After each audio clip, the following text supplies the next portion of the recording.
एक जंगल में चीनी चिड़िया रहती थी। उसके पास भरपूर दाना पानी था, अच्छी सेहत थी, पर फिर भी वो बहुत दुखी रहती थी क्योंकि उसका कोई अपना बच्चा नहीं था। एक दिन वो उदास होकर अपने घोंसले में बैठी थी तो उसका पति उससे कहता है कि चलो मेरी प्यारी चीनी चिड़िया, आज दाना लेने नहीं चलना है क्या? क्यों ऐसे उदास बैठी हो? नहीं, मुझे कहीं नहीं जाना।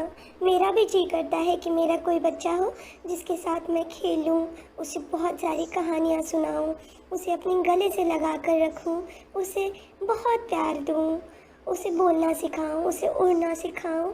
लगता है भगवान ने मेरी किस्मत में संतान ही नहीं लिखी है। नहीं मेरी प्यारी चिड़िया, ऐसे दिल छोटा नहीं करते। वक्त से पहले किसी को कुछ भी नहीं मिलता। अगर ईश्वर ने हमारे भाग्य में औलाद लिखी है तो आज नहीं तो कल हम जरूर माँ बाप बनेंगे। मैंने आपसे कितनी बार कहा है कि पास वाले जंगल में हमारा कितना बड़ा परिवार है। मैं किसी से बच्चा गोद ले लेती हूँ। पता नहीं आप क्यों नहीं मानते। अरे पगली, कोई अपना बच्चा किसी को कैसे दे सकता है?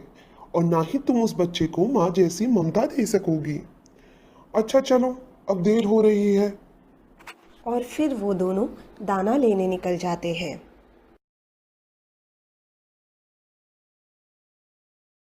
तुम तो हुई ही बदकिस्मत। हम सबसे थोड़ा दूर ही रहा करो। अगर मुझे पता होता कि तुम यहाँ आने वाली हो तो मैं इस दिशा में कभी भी दाना लेने के लिए नहीं आती। ये वो ताने थे जो बेचारी चीनी चिड़िया को हर रोज़ सुनने पड़ते थे। वो तो पहले से ही संतान ना होने के कारण दुखी थी, पर लोगों की इतनी कड़वी बातें सुनने के बाद उसका मन करता था कि वह अपनी जान दे दे। तभी उसका पति वहाँ आता है। चलिए जी, घर चलते हैं। ऐसे रोते नहीं है पगली। ऐसे ही दूसरों की बातों को दिल से लगाती रहोगी तो जीना बहुत मुश्किल हो जाएगा। मुश्किल? मुश्किल तो है ही जीना। अब इससे बढ़कर और क्या मुश्किल हो सकता है। बस चलो, मुझे दाना नहीं खाना। और वो दोनों वापस अपने घोंसले में आ जाते हैं। रात काफी हो गई है, अब सो जाओ। क्यों रात रात भर जागती रहती हो? आप सो जाइए, मुझे अभी नींद नहीं आ रही है। और ऐसे ही सारी रात बीत जाती है। यह कोई पहली रात नहीं थी। उससे अच्छी नींद सोए हुए पता नहीं कितने दिन हो गए थे। वो सारी रात यही सोचती रहती, उसे बच्चा क्यों नहीं है। वो अपनी ममता के हाथों बहुत मजबूर थी और उसने आज एक बड़ा फैसला कर लिया था। फिर ऐसे ही सुबह हो जाती है। सुनिए जी, आज आप चले जाओ दाना लेने। मेरी कुछ तबीयत ठीक नहीं है। उसका पति अकेले ही दाना लेने चला जाता है। जैसे ही उसका पति वहाँ से चला जाता है, वो पास वाले जंगल की ओर चली जाती है। वहाँ उसे एक पेड़ पर घोंसले में अंडे नजर आते हैं। वो जल्दी से उस पेड़ पर बैठ जाती है। ये घोंसला तो हमारी ही प्रजाति के पक्षियों का लगता है। इसके पास पंख भी हमारी तरह ही पड़े हुए हैं। मुझे माफ़ करना अजनबी पक्षी, मैं बहुत मजबूर हूँ अपनी ममता के हाथों। और वह ऐसा कहती हुई एक अंडा चुराकर वापस लौट जाती है। शाम होने से पहले ही वो वापस आ जाती है और अंडा अपने घोंसले में रखकर अपने पति का इंतज़ार करने लगती है।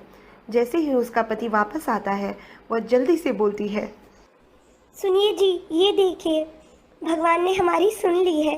कितनी बड़ी खुशी मिली है। आज मैंने अंडा दिया है। उसका पति अंडा देखते ही खुशी से पागल हो उठा। सच में हम कितने भाग्यशाली हैं।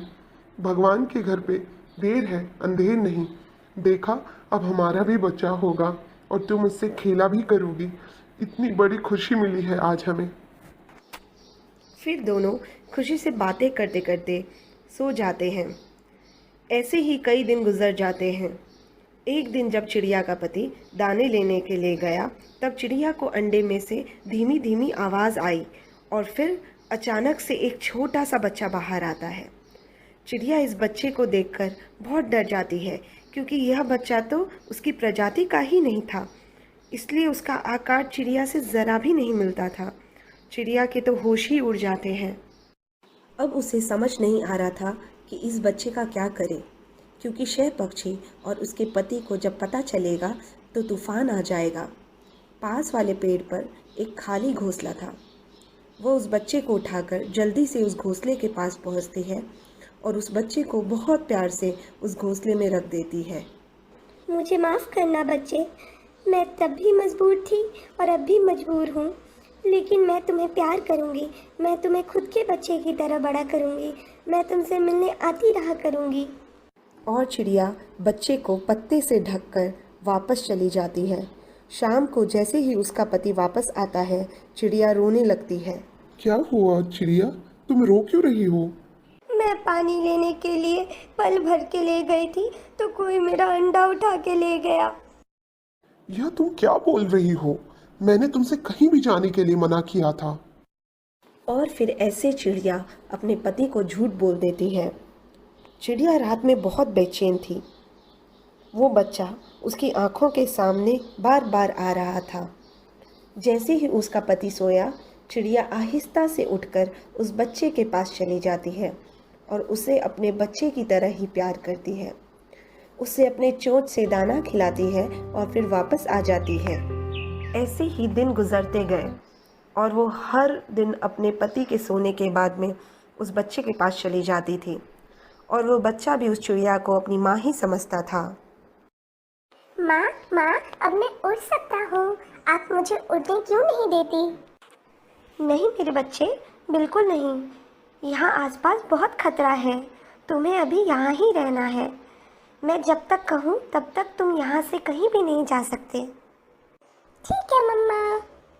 चिड़िया जैसे ही वापस मुड़ती है तो पीछे अपने पति को बैठा देखती है। उसका पति पीछे बैठे सारी बातें सुन रहा था। चिड़िया के तो होश ही उड़ गए। उसे समझ ही नहीं आ रहा था कि क्या कहे, लेकिन अब उसका पति सब कुछ समझ चुका था। यह बच्चा उसी अंडे से निकला है ना, जिसे तुम अपना कह रही थी? मैं पहले से ही बहुत दुखी हूँ। मेरे पास आपके किसी भी सवाल का जवाब नहीं है। चलो उठाओ इस बच्चे को और अपने साथ ले चलो। मुझे माफ़ कर दीजिए जी, मैंने आपसे बहुत झूठ बोला। मैं तुम्हारी ममता की तलब को अच्छे से समझ सकता हूँ। अब चलो यहाँ से, वरना कोई देख लेगा। चलो बेटा, हमारे साथ चलो। ये तुम्हारे पापा हैं, तुम्हें लेने आए हैं। हम दूसरे घर चलेंगे। और चिड़िया इस बच्चे को लेकर अपने घर आ जाती है। मेरी बात गौर से सुनो। जो तुमसे हो गया है वह बहुत बड़ा अपराध है। किसी की गोद उजाड़ कर तुमने अपनी गोद बसाने की कोशिश करी है। मेरी बात मान लेना। अब हम सुबह होते ही इस बच्चे को वापस वही छोड़ आएंगे जहाँ से तुम उसे उठाकर ले आई थी। और फिर सुबह हो जाती है। मम्मा, हम कहाँ जा रहे हैं? हम पास वाले जंगल में जा रहे हैं मेरे बच्चे। फिर वो पास वाले जंगल की तरफ सफ़र शुरू करते हैं। यही है वो घोंसला जहाँ से मैंने वो अंडा उठाया था। वो आपस में बातें ही कर रहे थे कि वहाँ बुलबुल प्रजाति के पक्षियों का परिवार आ जाता है। आप लोग कौन हैं और यह हमारी बिरादरी का बच्चा आपके पास कैसे है? चिड़िया में तो इतनी हिम्मत ना थी कि वो कुछ बता सके। चिड़िया का पति बुलबुल परिवार को सारी बातें बता देता है। तुम शर्मिंदा ना हो। जो अपराध तुमसे हुआ है मैं समझ सकती हूँ। मैं यह समझ सकती हूँ कि तुम कितनी मजबूर होगी अपनी ममता के हाथों। मैं तुम्हारी शुक्रगुजार हूँ कि तुमने हमारी बिरादरी के बच्चे को इतने अच्छे से पाला। यह तो आप लोगों का बड़प्पन है कि आपने हमें माफ़ कर दिया। अच्छा, अब हम चलते हैं। वो दोनों जैसे ही जाने का कहते हैं, बच्चा रोने लगता है। माँ, मुझे छोड़कर क्यों जा रही हो? मेरा क्या कसूर है? आपने कहा उड़ना नहीं। जब तक आपने कहा मैं घोंसले में ही रहा। किसी से मिलना नहीं, मैं किसी से मिला नहीं, किसी से भी बात भी नहीं की। जाते जाते मुझे मेरा कसूर तो बताती जाओ माँ। बच्चे की बात सुनकर चिड़िया ज़ोर ज़ोर से रोने लग जाती है। मेरे बच्चे, तुम्हारी कोई गलती नहीं है। तुम तो बहुत अच्छे बच्चे हो। तुम मेरा कहा हमेशा मानते थे। मुझे ही माफ़ कर देना, मुझसे ही गलती हो गई। शायद मैं कभी खुशियाँ ना देख पाऊँ। मैं एक माँ को उसके बच्चे से अलग नहीं कर सकती। आज से यह बच्चा तुम्हारा ही है और यह घोंसला जिससे तुमने अंडा उठाया था वो मेरी बहन का था, जो अब दूसरे जंगल चली गई है। आज से यह बच्चा तुम्हारा हुआ बहन। यह सुनकर चिड़िया और उसका पति बहुत खुश हो जाते हैं और एक नई शुरुआत करते हैं। इस कहानी से हमें यह शिक्षा मिलती है कि रिश्ते सिर्फ खून के ही नहीं बल्कि भावनाओं से भी बनते हैं।